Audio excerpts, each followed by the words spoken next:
Hello civilians, आप सभी का स्वागत है एक बार फिर से आज के इस वीडियो में।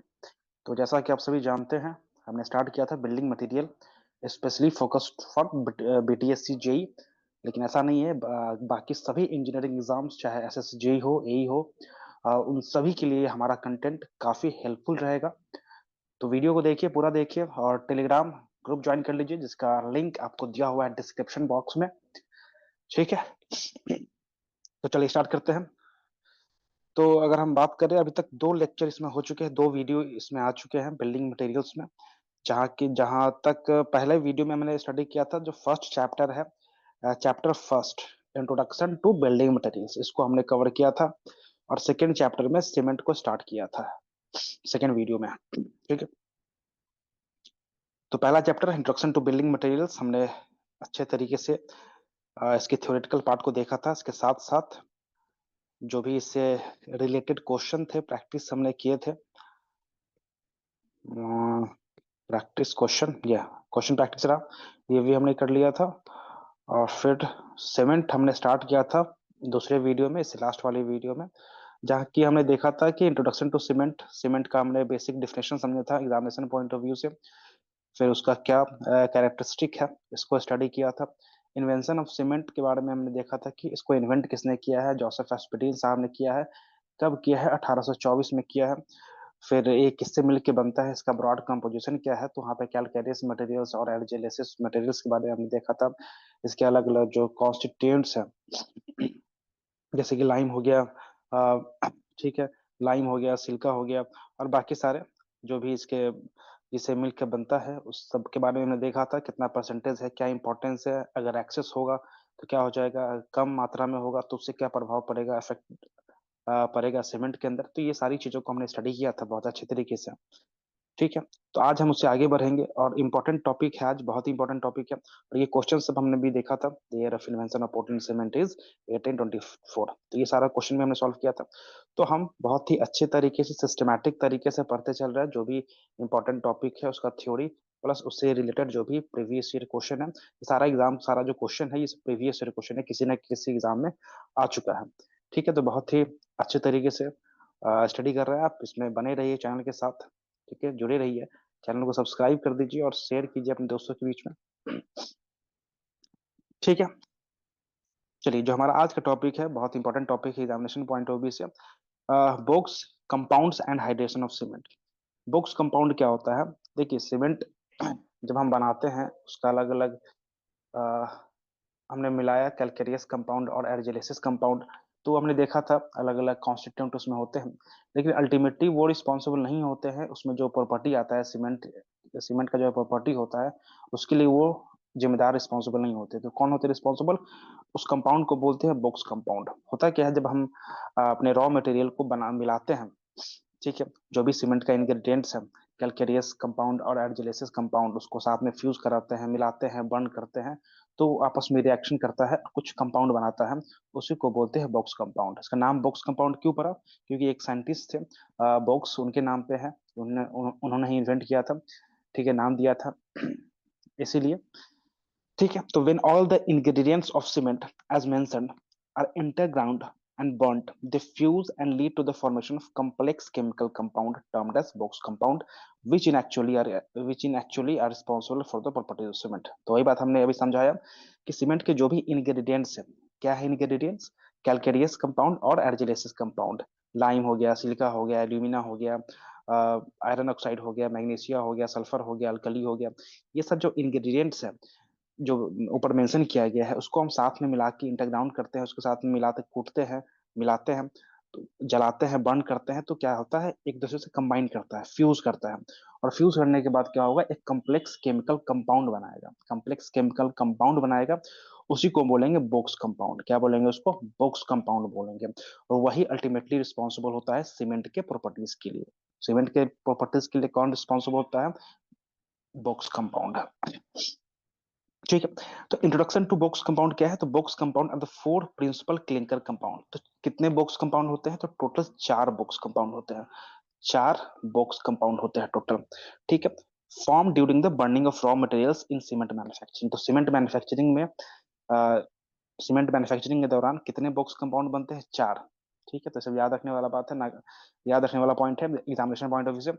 दे are responsible for strength development, इसका काम क्या है बॉक्स कंपाउंड, तो सीमेंट के अंदर जो भी प्रॉपर्टी है वो किसके कारण है, बॉक्स कंपाउंड के कारण। तो बॉक्स कंपाउंड क्या करती है, स्ट्रेंथ डेवलपमेंट करती है, सेटिंग टाइम में हेल्प करती है, ठीक है, हीट ऑफ हाइड्रेशन हो गया, सीमेंट की ड्यूरेबिलिटी की बात हुई, तो सभी जो प्रॉपर्टी है वो डिसाइड होता है बॉक्स कंपाउंड पे, इसके प्रोपोर्शन पे, कौन ज्यादा है कौन कम है वो आगे देखेंगे, ठीक है। तो बॉक्स कंपाउंड ही अल्टीमेटली रिस्पॉन्सिबल है for the properties of cement,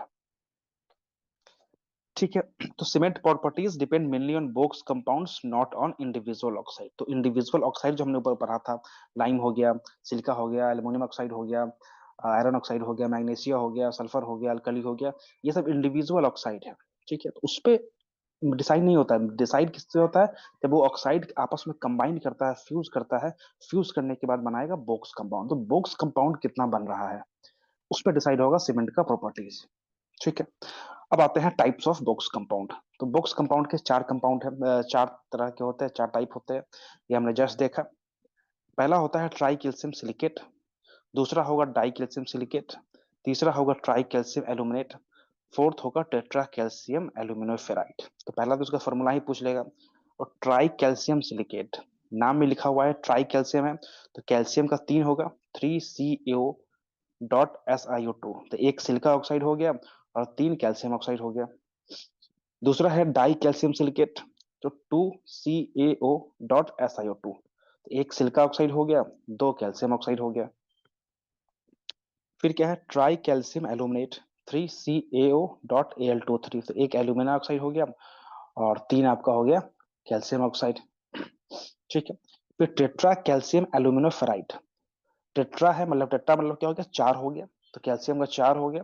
एल्यूमिनोफेराइड, alumina oxide, एक एल्यूमिना हो गया और एक आयरन ऑक्साइड हो गया, ठीक है। और इसी को शॉर्ट फॉर्म में क्या लिखते हैं, C3S, ट्राई कैल्शियम है तो C3S, डाई कैल्शियम को दो है तो C2S, फिर ट्राई कैल्शियम एल्यूमिनेट है तो C3A लिखेंगे, और टेट्रा कैल्शियम एल्यूमिनोफ्राइड C4AF लिखेंगे,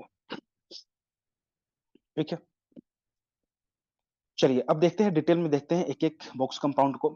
पहला इंपॉर्टेंट बॉक्स कंपाउंड है try calcium silicate, C3S, C3S।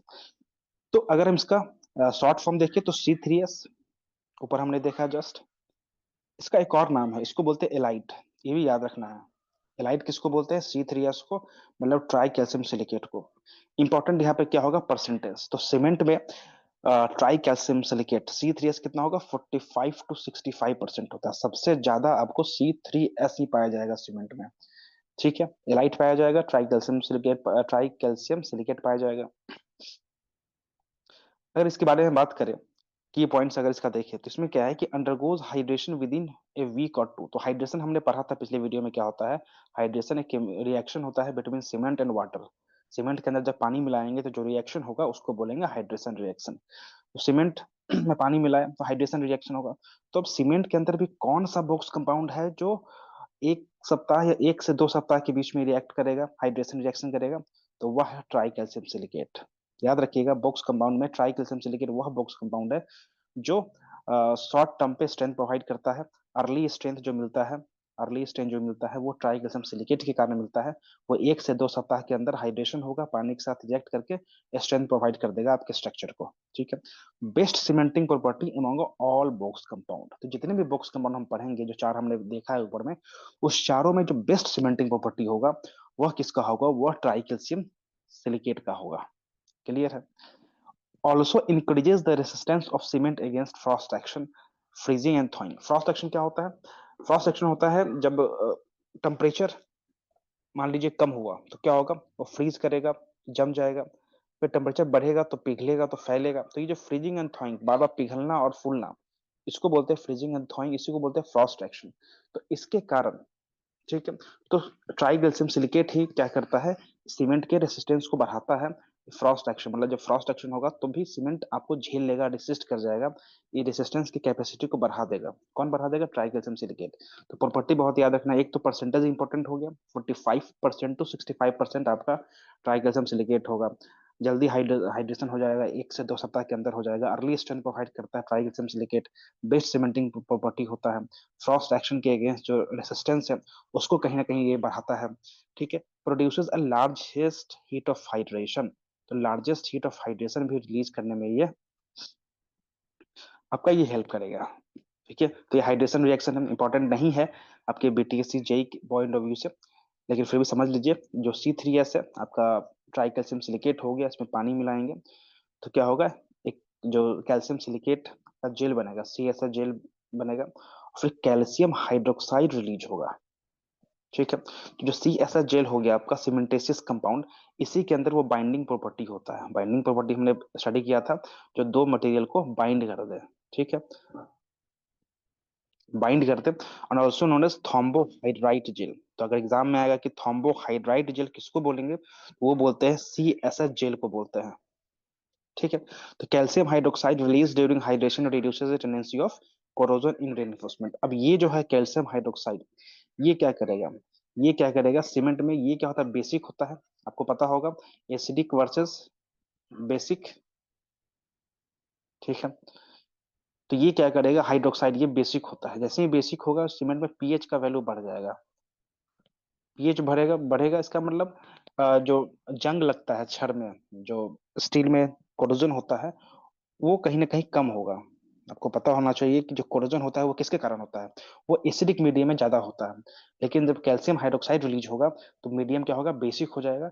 Basic हो जाएगा तो जो छड़ में जंग लगता है, कोरोजन लगता है उसका, वो कम लगेगा, वो रिड्यूस हो जाएगा। तो ये फायदा है कैल्शियम हाइड्रोक्साइड का। बाकी नुकसान ही नुकसान है, वो आगे देखेंगे। लेकिन इसका फायदा क्या हो गया कि पीएच वैल्यू बढ़ाता है, जिससे जो रीइंफोर्समेंट में कोरोजन लगता है, जंग लगता है, वो कहीं ना कहीं कम हो जाता है, रिड्यूस करता है। ठीक है। C3S, अब इफेक्ट देखते हैं, इफेक्ट क्या होता है। इंक्रीजेस अर्ली स्ट्रेंथ, जाहिर सी बात है C3S अभी जस्ट हमने देखा, अर्ली स्ट्रेंथ बढ़ाएगा। रेट ऑफ हाइड्रेशन भी इंक्रीज कर देगा। Heat generation, early strength provide करेगा तो स्ट्रेंथ कहाँ से आता है, हाइड्रेशन रिएक्शन से ही तो आता है। सीमेंट में जब पानी मिलाएंगे पानी मिलाएंगे तो उस रिएक्शन को बोलेंगे हाइड्रेशन रिएक्शन। अब इसी रिएक्शन से क्या होता है, रिएक्शन होगा तो प्रोडक्ट बनेगा, तो अर्ली स्ट्रेंथ आएगा। ठीक है। ये सब क्या है आपका, बढ़ जाएगा due to C3S, early strength बढ़ेगा, रेट ऑफ हाइड्रेशन बढ़ेगा, हीट जनरेशन हो जाएगा। ठीक है। डिक्रीज क्या करेगा, अगर ड्यूरेबिलिटी कहीं ना कहीं कम करेगा due to excess calcium hydroxide. अब कैल्शियम हाइड्रोक्साइड जो है, कैल्शियम हाइड्रोक्साइड अगर एक्सेस निकलने लगे ना, तो इसका नुकसान भी है, वो आगे देखेंगे कैसे वॉल्यूम एक्सपेंशन होता है। लेकिन क्या होगा, ड्यूरेबिलिटी डिक्रीज कर देगा, ये एक नुकसान है। ठीक है। एप्लीकेशन की बात करें, कहाँ कहाँ हम यूज करते हैं, कहाँ कहाँ इसको बढ़ा देंगे, तो pavement construction, pre fabricated structure, cold weather concreting where early form work removal is needed. तो ये सब स्ट्रक्चर वह स्ट्रक्चर है जहाँ पे हमको जल्दी उसको सेट करवाना है, जल्दी स्ट्रेंथ चाहिए। जैसे कि पेमेंट कंस्ट्रक्शन हो गया, रोड बनाते हैं तो हमको उसको जल्दी सेट कराना होता है, ताकि जो ट्रैफिक है वो खुल सके, लोग उसका यूज कर सके। या कोल्ड वेदर कंक्रीटिंग है, वहां पे ठंडा में क्या होता है, टेम्परेचर कम होता है, टेम्परेचर कम होने के कारण जल्दी सेट नहीं होता है। तो C3S अगर डालेंगे तो ये जल्दी सेट करेगा। ठीक है। ज्यादा जल्दी रिएक्शन करके सेट करेगा। ये हो गया। तो ये हो गया C3S, ट्राई कैल्शियम सिलिकेट। तो ये अर्ली स्ट्रेंथ इंपॉर्टेंट है, कि अर्ली स्ट्रेंथ प्रोवाइड करता है। और ये परसेंटेज, 2 पॉइंट तो बिल्कुल याद रख लेना है कि सबसे ज्यादा होता है 45 to 65%, इसको एलाइट बोलते हैं। और ये अर्ली स्ट्रेंथ प्रोवाइड करता है, 1 से 2 सप्ताह के अंदर ये हाइड्रेशन करके स्ट्रेंथ आपको स्ट्रक्चर को दे देगा। ठीक है। नेक्स्ट है, नेक्स्ट कंपाउंड क्या हो गया आपका, die calcium silicate. Die calcium silicate, अब डाई कैल्शियम सिलिकेट उसको बोलते हैं C2S, इसी को बोलते हैं बेलाइट। इसको क्या बोलते हैं, बेलाइट। C3S को एलाइट बोल रहे थे, और C2S को बेलाइट बोलेंगे। और इसका जो परसेंटेज होता है वो कितना होगा, 15 से 35%, 15 से 35%। ठीक है। की पॉइंट क्या है, hydrate slowly with in year, ये लगभग 1 साल के बाद ये हाइड्रेट होना शुरू होता है। वहीं C3S एक आध सप्ताह में हो जाएगा, लेकिन ये 1 साल का टाइम लगाएगा, तो स्लोली हाइड्रेट होगा। तो अगर एग्जाम में क्वेश्चन आता है which box compound hydrate slowly, तो याद रखना है डाई कैल्शियम सिलिकेट C2S। और ऑप्शन भी आएगा C3S, C2S, C3A, तो यहाँ पे C2S याद रखना है। ठीक है। रिस्पॉन्सिबल फॉर अल्टीमेट और प्रोग्रेसिव स्ट्रेंथ, किसके लिए रिस्पॉन्सिबल है ये, अल्टीमेट और प्रोग्रेसिव स्ट्रेंथ के लिए रिस्पॉन्सिबल है। बाद में अगर स्ट्रेंथ चाहिए, ऐसा हम स्ट्रक्चर बना रहे हैं जिसमें स्ट्रेंथ का रिक्वायरमेंट अभी नहीं है, 1 साल बाद है, तो उसमें हम डाई कैल्शियम सिलिकेट बढ़ा देते हैं। जैसे कि डैम बनाते हैं, तो डैम तो बनाने में टाइम लग जाता है, 2 4 साल टाइम लग जाता है, तो वो क्या है, अब सीमेंट में ऐसा ऐसा नहीं कर सकते कि सीमेंट मिला दिए और अभी हमको चाहिए स्ट्रेंथ, हमको चाहिए 2 साल बाद स्ट्रेंथ चाहिए, तो C2S बना उसमें मिलाएंगे ताकि हमको 2 साल बाद स्ट्रेंथ मिले। ठीक है, तो धीरे धीरे रिएक्ट करता है, तो क्या होगा, ये हीट भी कम प्रोड्यूस करेगा, प्रोड्यूस लेस हीट। ये इसका ये है प्रॉपर्टी हो गया। Increases resistance against chemical and acid attack. तो केमिकल और एसिड अटैक के अगेंस्ट जो रेसिस्टेंस है सीमेंट का, ये इसको बढ़ाता है, क्षमता बढ़ाता है। जो सीमेंट का जो केमिकल और एसिड से लड़ने का क्षमता है, ये इसको इंक्रीज कर देगा। कौन इंक्रीज करेगा? डाई कैल्शियम सिलिकेट इंक्रीज कर देगा C2S, जिसको क्या बोलते हैं, जिसको बेलाइट बोलते हैं। ठीक है, हाइड्रेशन रिएक्शन सेम है, CSH जेल बनेगा इसका, और यहाँ भी कैल्शियम हाइड्रोक्साइड निकलेगा। इंक्रीजेस लॉन्ग टर्म स्ट्रेंथ, तो लॉन्ग टर्म स्ट्रेंथ बढ़ा देगा, ड्यूरेबिलिटी बढ़ाएगा। सल्फेट के अगेंस्ट जो रेसिस्टेंस है ना, उसको ही बढ़ा देगा। ठीक है, सल्फेट क्या होता है, सल्फेट जब सीमेंट पे अटैक होता है तो वहां भी एक रिएक्शन करेगा, और फिर वहां पे एक्सपेंशन होता है सीमेंट का, तो उससे कहीं ना कहीं जो आपका डाई कैल्शियम सिलिकेट है ना, वो हेल्प करता है सल्फेट से के अगेंस्ट रेसिस्टेंस को बढ़ाने में। ठीक है, decrease early strength. Early strength, जाहिर सी बात है, C2 ज्यादा होगा तो अर्ली स्ट्रेंथ कम हो जाएगा, क्योंकि ये अर्ली स्ट्रेंथ इसका देना काम नहीं है। अर्ली स्ट्रेंथ देना किसका काम है? C3S का, तो अर्ली स्ट्रेंथ ये कम करेगा। ठीक है, एप्लीकेशन तो याद रखिएगा, C2S का एप्लीकेशन वहां होगा जहां हमको स्ट्रेंथ बाद में चाहिए होगा, अभी रिक्वायरमेंट तुरंत जरूरी नहीं है। जैसे कि वहां पे हम देखा था, ये पेमेंट कंस्ट्रक्शन हो गया, यहाँ पे हमको तुरंत तुरंत चाहिए, क्योंकि तुरंत हमको रोड चालू करना है। लेकिन यहाँ पे डैम बना रहा है, वियर बना रहा है, ब्रिज बना रहा है, बराजेस बना रहा है, हाइड्रोलिक स्ट्रक्चर बना रहा है, तो यहाँ पे हमको बनाने में ही टाइम लगता है स्ट्रक्चर, तो बाद में हमको स्ट्रेंथ चाहिए उसके लिए। तो इसलिए इसका एप्लीकेशन जो C2S कहाँ पे ज्यादा होना चाहिए? डैम्स में, वियर में, ब्रिज में, बराज, हाइड्रोलिक स्ट्रक्चर बना रहा है, वहां पे होना चाहिए। ठीक है, तो ये हमारा दूसरा स्ट्रक्चर हो गया, दूसरा बॉक्स कंपाउंड हो गया डाई कैल्शियम सिलिकेट। ठीक है, जो तीसरा बॉक्स कंपाउंड क्या है? Try calcium aluminate, C3A। C3A, इसका नाम क्या बोलते हैं? इसको सेलाइट बोलते हैं, तो एलाइट, बेलाइट और सेलाइट। एलाइट हो गया ट्राई कैल्शियम सिलिकेट, ठीक है, बेलाइट हो गया डाई कैल्शियम सिलिकेट, सेलाइट हो गया ट्राई कैल्शियम एल्यूमिनेट। इसका अगर परसेंटेज देखें तो 4 to 14%, 4 to 14% होता है ट्राई कैल्शियम एल्यूमिनेट। ठीक है, fastest rate of hydration, fastest rate of hydration होगा 24 घंटे के भीतर। अगर हाइड्रेशन कौन करता है, तो ट्राई कैल्शियम एल्यूमिनेट करता है। लीड्स टू फ्लैश सेटिंग, क्या होता है? लीड्स टू फ्लैश सेटिंग, मतलब जल्दी क्विक सेटिंग में हेल्प करेगा, ये क्विक सेटिंग करा देगा। हेल्प क्या करेगा, ये एक डिसएडवांटेज है, नेगेटिव पॉइंट है, तो फिर भी 24 घंटे के अंदर ये आपको सेट करवा देगा ट्राई कैल्शियम एल्यूमिनेट। बहुत जल्दी जहाँ पे सेट करवाना है वहां पे क्या होगा, ट्राई कैल्शियम एल्यूमिनेट बढ़ जाएगा।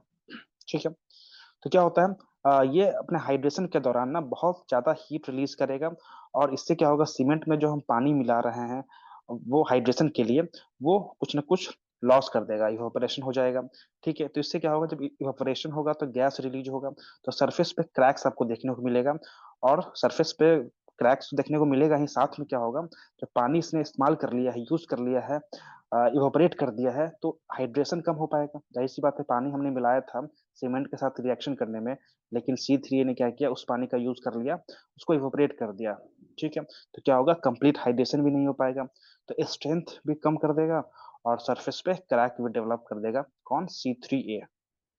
ठीक है, तो इनिशियल सेटिंग के लिए कहीं ना कहीं ये रिस्पॉन्सिबल होता है, क्योंकि 24 घंटे के भीतर ही ऐसा क्या होगा, आपका हाइड्रेशन देखने को मिलेगा। फ्लैश सेटिंग करवाता है C3A।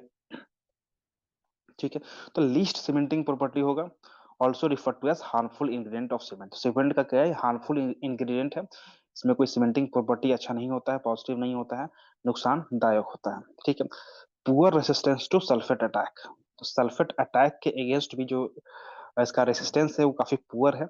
ठीक है, ठीक है, अब जब रैपिड हाइड्रेशन यहाँ पे हो रहा है, फ्लैश सेटिंग हो रहा है, तो उसको बचाने के लिए हम क्या मिलाते हैं, याद होगा आप सभी को, gypsum is added to control rapid hydration. तो क्विक जो हाइड्रेशन होता है, जिप्सम मिलाते हैं, कैल्शियम सल्फेट .2H2O, 2s2। तो ये क्या करता है, पता होगा, ये क्या करता है, सीमेंट पार्टिकल के ऊपर एक जो जिप्सम है वो लेयर बनाता है, और वो हाइड्रेशन रिएक्शन को रोकेगा। इससे आपका जल्दी हाइड्रेशन नहीं होगा, थोड़ा सा टाइम मिल जाएगा, इनिशियल सेटिंग टाइम बढ़ जाएगा। ठीक है। जिप्सम अगर नहीं होगा तो फ्लैश सेट देखने को मिलेगा।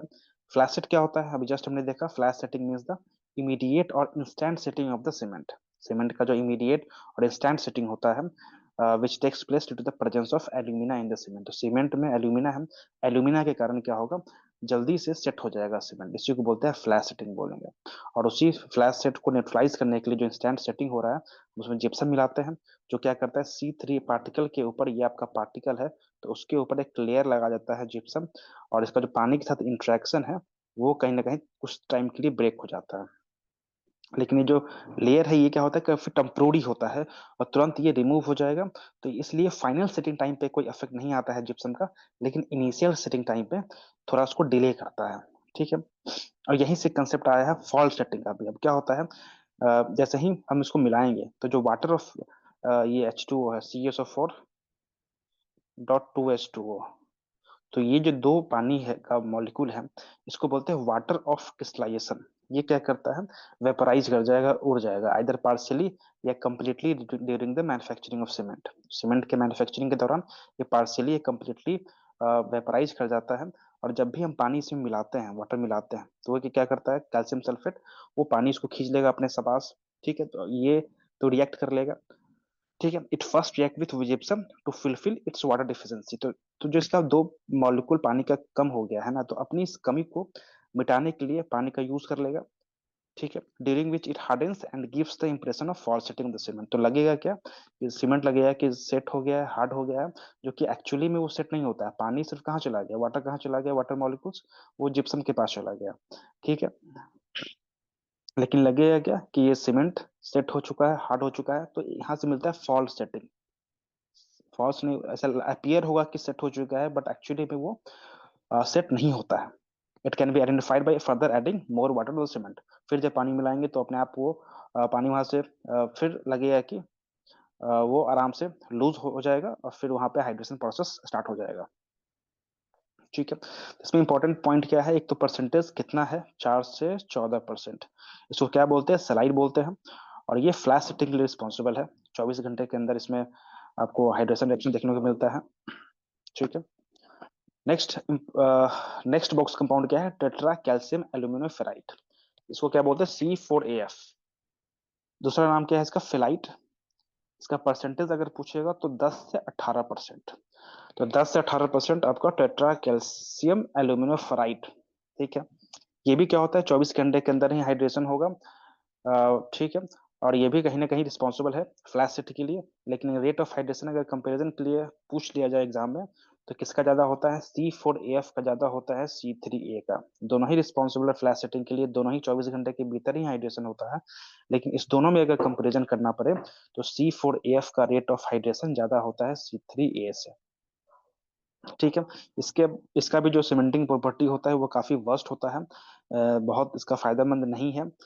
सल्फर के अगेंस्ट जो अटैक होता है, सल्फर के अगेंस्ट जो सीमेंट के पास लड़ने का क्षमता होता है, कहीं ना कहीं उसको भी ये रिड्यूस करता है। ठीक है। लेकिन जो सल्फर का अटैक होता है C4AF पे, is comparatively less than C3A due to the presence of Fe in it. तो C4AF में क्या है कि आयरन भी है, तो इस आयरन के कारण क्या होगा, जो सल्फर का अटैक होगा ना वो कम होगा देन C3A। ठीक है। Responsible for the grey colour of cement. तो सीमेंट में ग्रे कलर कहाँ से आता है, ये ग्रे कलर आता है आपका इसके कारण से, C4AF के कारण। ठीक है।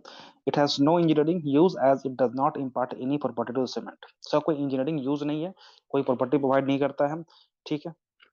अब कुछ इंपॉर्टेंट नोट्स है, जैसे कि it had been found that the hydration of C2S produces comparatively lower calcium hydroxide than the hydration of C3S। तो ये BTSC जेई मतलब ये पॉइंट है उससे ऊपर का बात है, कि फिर भी समझ लीजिए कि जो C2S का हाइड्रेशन होगा और C3S का हाइड्रेशन होगा, ठीक है, तो कैल्शियम हाइड्रोक्साइड किसमें ज्यादा निकलेगा, किसमें कम निकलेगा, तो C2S में कम निकलेगा। ठीक है, लोअर कैल्शियम हाइड्रोक्साइड निकलेगा। और जो कैल्शियम हाइड्रोक्साइड होता है वो क्या होता है, पानी में आपको सॉल्युबल होगा, घुलनशील होता होता है, घुल जाएगा। जब घुलेगा ना तो धीरे धीरे निकलना चाहेगा अपने स्ट्रक्चर से, सीमेंट से निकलना चाहेगा, तो कंक्रीट को क्या बना देगा, पोरस बना देगा, मतलब छोटा छोटा उसमें गड्ढा, पोर्स देखने को मिलेगा। ठीक है। इससे क्या होता है, इससे जो कंक्रीट का ड्यूरेबिलिटी है ना, वो कहीं ना कहीं कम हो जाएगा, मेनली कहाँ पे, हाइड्रोलिक स्ट्रक्चर में। ठीक है। पोरस हो गया तो उसका ड्यूरेबिलिटी कम हो जाएगा। इसके साथ साथ एक तो कैल्शियम हाइड्रोक्साइड का क्या हो गया, ये नुकसान है, निगेटिव पॉइंट है कैल्शियम हाइड्रोक्साइड का। ठीक है, क्योंकि ये सॉल्युबल होगा, लीच करेगा, सीमेंट आपका जो कंक्रीट होगा वो पोरस होगा, गड्ढा हो जाएगा, तो कंक्रीट का ड्यूरेबिलिटी कम हो गया। ठीक है। वही कैल्शियम हाइड्रोक्साइड क्या करता है, सल्फर के साथ भी रिएक्ट करता है, जो आपके वाटर में है या सॉइल में है, और फिर कैल्शियम सल्फेट बनेगा। कैल्शियम सल्फेट क्या, याद कीजिए क्या हमने पढ़ा था, वो भी क्या करता है, रिएक्शन करता है C3A और C4AF पे, अटैक करेगा, वहां पे रिएक्शन होगा, वॉल्यूम एक्सपेंशन, अनसाउंडनेस करता है, अनसाउंडनेस करेगा, तो ये भी नुकसानदायक है कैल्शियम हाइड्रोक्साइड भी। ठीक है। तो कैल्शियम हाइड्रोक्साइड का एडवांटेज क्या है, इकलौता एडवांटेज जो हमने पढ़ा था, जो पीएच है कंक्रीट का, वो अराउंड 13 के करीब कर देता है, thereby increasing its resistance against corrosion, तो कोरोजन होने से रोकता है। कैसे रोकता है, पीएच बढ़ाकर, बेसिक कर देगा मीडियम को। ठीक है। ओपीसी के अंदर कितना लीचिंग होता है कैल्शियम हाइड्रोक्साइड का, तो लगभग 20 से 30% इसका लीचिंग आपको देखने को मिलेगा। ठीक है। अगर हम C3S का परसेंटेज कम कर दे और C2S का बढ़ा दे, तो ये यूज होता है हाइड्रोलिक स्ट्रक्चर में। ठीक है। द रेट ऑफ सेटिंग जो the rate of setting of cement is regulated by adjusting the proportion of, तो सीमेंट में जो सेटिंग का रेट है ना, उसको कैसे रेगुलेट करते हैं, तो इसके प्रोपोर्शन को रेगुलेट करके SiO2 upon Al2O3 plus Fe2O3। ठीक है। खैर ये सभी कोई आपका जो टॉपिक है, ये जेई में नहीं आएगा, लेकिन फिर भी एक बार समझने के लिए इम्पोर्टेंट है। अब कुछ कंपेरेटिव ऑर्डर्स, ये एग्जामिनेशन पॉइंट ऑफ व्यू से काफी इंपॉर्टेंट है, जैसे कि बाइंडिंग प्रॉपर्टी। बाइंडिंग प्रॉपर्टी सबसे ज्यादा किसका होगा, सबसे कम किसका होगा, सबसे ज्यादा होगा C3S, उसके बाद C2S, देन C3A, उसके बाद C4AF। ठीक है। रेट ऑफ हाइड्रेशन सबसे ज्यादा होगा C4AF। ठीक है। उसके बाद C3A, फिर C3S, फिर C2S। हीट ऑफ हाइड्रेशन में, हीट ऑफ हाइड्रेशन, हीट ज्यादा निकलेगा किसके पास, C3A का निकलेगा, फिर C3S निकलेगा, फिर C4AF, then C2S। Water required for hydration, तो सबसे ज्यादा वाटर कहाँ पे रिक्वायर्ड होता है हाइड्रेशन के लिए, तो C3S का ज्यादा होगा, फिर C2S, देन C3A और C4AF का बराबर होगा लगभग। ठीक है। तो ये कुछ आपका डाटा दिया हुआ है याद करने के लिए, heat of hydration and water requirement. अगर C3A कंपाउंड है तो हीट ऑफ हाइड्रेशन 3 दिनों पे निकलेगा लगभग 210 कैलोरी पर ग्राम, 90 दिनों पे 310 है, और वाटर रिक्वायर्ड लगभग 30% पानी चाहिए। ठीक है, तो एक बार देखने के लिए ठीक है, बाकी C4F का 70, 100, 20। ठीक है। अगर हम निकालना पड़ेगा टोटल हीट ऑफ हाइड्रेशन, तो सीमेंट में सबका प्रोपोर्शन दिया होगा, जो आपका small a b c d दिया होगा, ये क्या है, ये आपका प्रोपोर्शन है, सीमेंट में जो प्रोपोर्शन है वो दिया हुआ है। ठीक है। और A B C D क्या दिया हुआ है, हीट ऑफ हाइड्रेशन, तो सबको हम ऐड कर देंगे तो टोटल हीट ऑफ हाइड्रेशन निकल जाएगा सीमेंट का। उसी तरह से जो total heat required for hydration है, वाटर रिक्वायर्ड फॉर हाइड्रेशन है, तो ये भी A B C D आपका प्रोपोर्शन दिया हुआ है, और P Q R S क्या दिया हुआ है, water required for each component. ठीक है। अगर हम OPC की बात करें तो 7 दिनों पे कितना होता है हीट ऑफ हाइड्रेशन, लगभग 80 से 90 कैलोरी पर ग्राम, और 28 दिनों पे होता है 90 से 100 कैलोरी पर ग्राम। ठीक है। तो वाटर रिक्वायर्ड फॉर हाइड्रेशन अगर बात करें तो जो मिनिमम वाटर रिक्वायर्ड होता है कंप्लीट हाइड्रेशन के लिए, वो कितना होता है, 23% पानी चाहिए उसके कंप्लीट हाइड्रेशन और रिएक्शन के लिए। ठीक है। और लगभग 15% जो पानी है, वाटर है, जो सीमेंट में ऐड करेंगे, वो क्या हो जाएगा, gets trapped in the voids of cement particle, cement particle के वाइड्स में ट्रैप हो जाएगा, and is not available for hydration, ये हाइड्रेशन रिएक्शन के लिए अवेलेबल नहीं हो पाएगा। तो टोटल अगर वाटर पूछ लिया जाए तो 23 + 15 ये कितना होता है, 38। तो टोटल अगर पूछेगा तो 38% वाटर हो गया। ठीक है। सिर्फ पूछेगा कि कंप्लीट हाइड्रेशन के लिए तो 23%, और वाइड में कितना गया तो 15%। ठीक है। तो ये आपका है। नेक्स्ट है water added to cement occupies any of the following terms, जो भी हम पानी मिलाएंगे सीमेंट के अंदर तो वो 3 तरह से कंबाइन करता है। पहला है कंबाइंड वाटर, जो सीमेंट के साथ केमिकली कंबाइंड होगा, ठीक है। It is the water that is chemically combined with product of hydration and is unevaporable. जो भी हाइड्रेशन रिएक्शन हुआ है उसका प्रोडक्ट बना है तो उसके साथ केमिकली कंबाइंड होगा और ये अनइवेपोरेबल होगा, वो उसी में रहेगा, साथ में रहेगा। एक होता है जेल वाटर, जो आपका सीमेंट के सरफेस पे एडजॉर्ब हो जाएगा और ये हाइड्रेशन के लिए अवेलेबल नहीं होगा, जो हम 15% की बात कर रहे थे, उसी को जेल वाटर बोलते हैं। और एक होता है capillary water. It is the water that occupies capillary pores and easily evaporable. जो कैपिलरी पोर्स होते हैं सीमेंट पार्टिकल्स के बीच में, उसमें अवेलेबल होगा और ये आसानी से उड़ जाता है, तो इसका कोई इंपॉर्टेंस रोल नहीं है, ठीक है, हाइड्रेशन रिएक्शन में। ठीक है, कुछ इंपॉर्टेंट फिजिकल फैक्ट है, जैसे कि सीमेंट का स्पेसिफिक ग्रेविटी कितना होता है, जो 3.15 होगा, ठीक है। मास स्पेसिफिक ग्रेविटी ऑफ सीमेंट ये 1.5 है। सीमेंट के एक बैग में कितना सीमेंट आता है, कितना केजी, 50 केजी। और एक बैग का वॉल्यूम लगभग 35 लीटर या 0.035 मीटर क्यूब, या 34.7 लीटर, ठीक है। तो ये था आपका बॉक्स कंपाउंड और वाटर इन सीमेंट के बारे में। अब देखते हैं कुछ question practice. Which of the box compounds contribute most too early strength. Early strength हमने स्टडी किया है कौन देता है, तो C3S प्रोवाइड करेगा। Least heat of hydration is produced. Least heat of hydration, सबसे कम हीट ऑफ हाइड्रेशन कौन रिलीज करता है, C2S, ठीक है। डी आंसर हो गया। Flash set in cement is mainly due to, flash set क्यों होता है, C3A के कारण होगा mainly.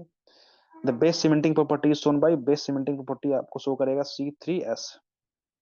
Suitable cement for dam construction, हमने देखा था डैम कंस्ट्रक्शन अल्टीमेट स्ट्रेंथ चाहिए, बाद में हमको स्ट्रेंथ चाहिए तो C2S ज्यादा होना चाहिए, ठीक है। तो उसका आंसर क्या होगा, सी हो गया। Minimum water required for complete hydration, minimum water पूछा है कंप्लीट हाइड्रेशन के लिए पूछा है, तो ये आपका 23% के करीब होगा, सी आंसर होगा। The grey colour of cement क्यों होता है, तो ये होता है C4AF के कारण, ठीक है। तो ये हो गया आपका, ठीक है। तो ये हमने क्वेश्चन देख लिया और थ्योरी जो भी बॉक्स कंपाउंड था उसको स्टडी कर लिया, ठीक है। तो इस वीडियो में फिर इतना ही रखते हैं। आई होप कि वीडियो अच्छा लगा होगा, लगा है तो वीडियो को लाइक करें, चैनल को सब्सक्राइब करें। मिलते हैं नेक्स्ट वीडियो में। Thank you very much.